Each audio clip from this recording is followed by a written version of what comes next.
Dami, akala ko walang laman. Ang taba-taba pa. O, tingnan nyo guys. Ay, aray, manguha pala ako nito. Magdala ako ng ano dito. Yung hammer ng asawa ko at saka lagayan ng mga laman. Ayan. At saka kutsilyo. Yan. Dala kong knife. Kung ako lang kakain, okay lang man siguro. Dami-dami kasi guys. O, tingnan nyo guys.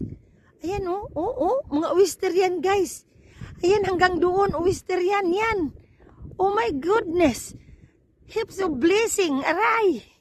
Ang mahal-mahal pa naman ang mga oyster. Kahapon ang mahal-mahal ang oyster binili ko.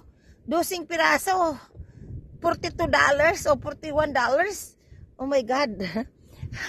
At saka dito talaga, ang dami-dami. Kaso lang yung aking kaibigan na si Sheila ayaw kumain. Ayan low tide kasi.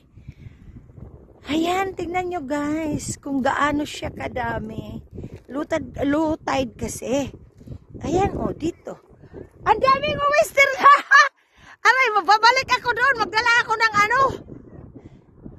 Ay, mayroon na akong kinuha dito. May laman. May laman. Kukuha ako ng martilyo at saka... dala ako ng plato. Sus, ang mahal-mahal pa naman. Tingnan mo, oyster,